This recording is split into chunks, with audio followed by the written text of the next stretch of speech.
English translation 558th contact. Saturday, the 20th of April, 2013, 13:28 hours. Hello, Ptaah. There you are, my friend. Greetings and welcome.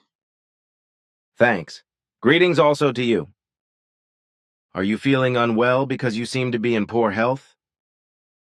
I am, yes, but the discomfort will probably pass quickly. So you do not have to worry about my health, because it is already improving. Whatever you say.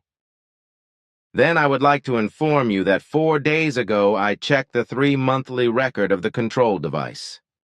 On that occasion, I noticed your discussion and the decisions taken at the last General Assembly on the 5th and 6th of April regarding the matter of the Australian National Group, about which I have some things to say.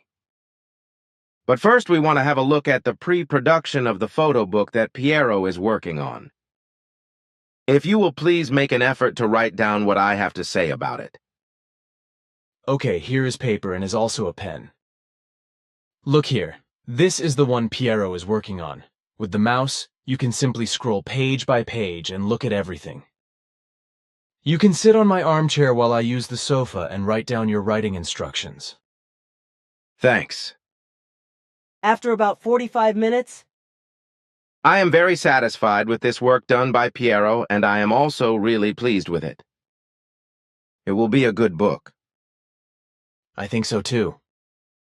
Piero tries very hard. The 12 points that you instructed me to take into account, which still need to be considered, I will pass on to him right after our conversation. Good. Then I would like to get back to what I said before we started the photo book tour. I have presented the recordings of your discussion and the decisions that you made and decided on the 5th and 6th of April at the General Assembly to our committee. We talked about this extensively and found that your discussion, which was far too lengthy, which is unfortunately always the case in group discussions, because it is often unnecessarily and thoughtlessly simply unrelated to the matter at hand, confusing and time-consuming, was fruitful, as were the resolutions. Short and concise discussions, factual explanations, speeches, and answers would be more beneficial, save time, and be less time-consuming and effective. Just listening to oneself like to talk does not bring any advantages but only disadvantages, which is why speech restrictions should be imposed on oneself, to avoid unnecessarily wasted time and not to drive the listeners into boredom. While you are justified in pointing out where the bone of contention lies, this is not the case with the Australian National Group. That is correct. Excuse me, but I wanted to mention what I said. Well, our committee has found the following points to be absolutely correct and true. 1. Each national group should and may only be active and responsible for its own country, and therefore should not have an impact on other countries. Consequently, each FIGU national group should only be autonomous and language-specific for its own country. 2. If a national group translates books and writings into the corresponding national languages, then these should and may only be distributed in their own country and not be sold or sent to other countries. 3. It cannot be permitted to accept advance payments for book printing from outside the country if such advance payments are connected with a related book delivery. Such advance payments and book deliveries to other countries are not permitted. 4. Donations for book prints, etc., both domestic and foreign as it is regulated, entitled to receive a free copy, free book. Donors for printed books, etc., pay the usual purchase price for the purchase of further works, which must be appropriate to the cost of self-production and the size of the book work, whereby postage and packaging may still be charged. 5. With regard to books translated and printed by national groups into their national language, it is permitted to send books, works to persons abroad if the persons receiving them belong to the country of origin in the same way as the national groups themselves, although the recipients must have left the country for a short or long period of time or must have emigrated. 6. The worldwide distribution of books, teaching, etc. to all countries is reserved solely for the Mother Center. Simyase Silver Star Center, Hinter Schmidrudi 1225, 8495 Schmidrudi. Switzerland, because this is the only way to avoid globalization and the amalgamation of different national groups from different countries, and to maintain the absolute independence of each group. A. The Figu Mother Center during Billy's lifetime. After his death, the Figu Association receives 50 free copies of each work translated and printed in a foreign language, which are sent from the Figu Mother Center to all corners of the world, free of charge, as stipulated in the contract. B. All national groups of all countries are obliged to deliver to Billy or to the Figu Mother Center, as required, any desired number of works from the books translated into their national languages by Billy Edward Albert Meyer and Figu, at cost price and with charging of packaging and postage. 7. The contracts with your person Billy, or with the Figu Association, each for 7 years, are valid in their entirety and must be respected. If there is also a single rule broken in relation to a contract, it is to be dissolved and declared invalid as stated in the contract. 8. These rules and guidelines are necessary and inevitable to avoid a globalization of the worldwide Figu associations, because such a globalization would be destructive in all respects, because an inevitable falsification of the doctrine, books and writings as well as of the mission itself would result. B. A worldwide sectarianism and ultimately a religion would emerge. C. There would be anger, enmity, strife, and other evil differences between the various national groups. D. Harmful and destructive mixtures would result from different views, doctrinal interpretations, and interpretations. 9. As far as your person Billy is concerned, it has to be such that you will dissolve existing contracts and not sign any more contracts with national groups if the fixed and given rules are broken in any way by the contracting parties. These are the basic facts which I have to mention according to our committee, and which you have also largely discussed and decided yourselves, which is quite reasonable and makes it clear that your General Assemblies are quite correct and capable of logical decisions. Thanks, that is gratifying. At the moment, I am thinking about the photo book and notice that in it, the pictures and the letter of the man who called himself Pergler are missing, but his name was W.B. Will I still say Piero? To everything else is nothing more to say? Everything necessary should be said and explained. If I think of anything else in the near future, I will tell you. Then a question about being in love, as it is characteristic of many human beings on Earth, and which has nothing to do with an actual sentimental love. Falling in love is based on thoughts and feelings and visual forms, and accordingly on certain area functions of the brain.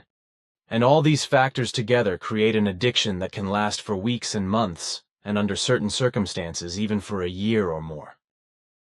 This is in contrast to sensual love, which does not fall in love and therefore does not become an addiction. It arises from love-impregnated feelings, which arise from the logic of the creational natural understanding of love, which is explained as love is the absolute certainty that even in to live and exist with everything. So in everything exists, in fauna and flora, in our fellow human beings, in any material and spiritual life form of any kind, and in the existence of the entire universe and beyond. In the spiritual teachings, this is interpreted as follows. Love is the absolute certainty that you live and breathe in everything that exists, in the world of animals, fauna, and in the world of plants, flora, in your own fellow human beings, in every material, solid, and spiritual primeval form of life form, of whatever kind, and in the existence of the universe, the entire heavens, and beyond. According to this interpretation of spiritual teaching, true love means that the human being coexists in everything and every existing thing with absolute certainty until the last vibration of his impulses. And to coexist in something means a total, unshakable inner, intimate, unanimous, sympathetic inclination, connectedness, and affection, which corresponds to unadulterated and true love. If there is true love in one human being for another, then both vibrate and exist together in an uplifting, inner and outer pulsating movement of a true certainty of inseparable togetherness and connectedness, without any addictive desire appearing. Truly, there is only a harmonious feeling of deep inner connectedness. True love and genuine friendship, which the human being must show for himself as well as for his fellow human beings, for the fauna and flora, all life and existence, are each an immensely valuable commodity in itself. And love and friendship are also connected with gratitude, both in relation to oneself and to one's fellow human beings, to the flora and fauna and to existence, life and all that exists, as is expressed in the teachings of the Spirit as a declaration of love through the love is the absolute certainty of that. How do you see the whole thing? By this I mean the difference between the two forms of love mentioned above, whereby in relation to being in love, this must be described as a pathological addiction. No further explanation is necessary for this, because with your interpretation, everything is said and explained. Well, then I want to ask again something about the Earth hopping, which is called space travel by our so-called space technicians and astronauts by the Earth hoppers, whereby the Russians call them cosmonauts and the Chinese taikonauts. You once said that the space of the world only begins where the gravitational influences of the Earth no longer exist. That is correct, or? From the Earth's point of view, that is correct if the Earth's gravity is assumed. Basically, however, from the point of view of a planet, one can only speak of the actual space of the world outside the habitual zone. Habitable zone in a solar system is the zone in which planets exist on which life is possible or given, which is why we also speak of the life zone or, in an outdated way, the ecosphere. And since the actual space of the world only begins outside the habitable zone of viable or life-bearing planets, I believe that astronautics, cosmonautics, and taikonautics can only be spoken of from there. Consequently, it is only there that the human beings experience the actual problems of coping with world space, which go far beyond the problems that arise for the orbital cosmonauts, as I want to call those who are launched into Earth orbit by rockets and are exposed to weightlessness in orbital stations, or weightlessness is dangerous for the human being's health. This is indeed the case, because the problems that the actual space of the world poses for space travelers are much more extensive than those arising from stays in Earth orbit or when crossing the distance between Earth and the Moon.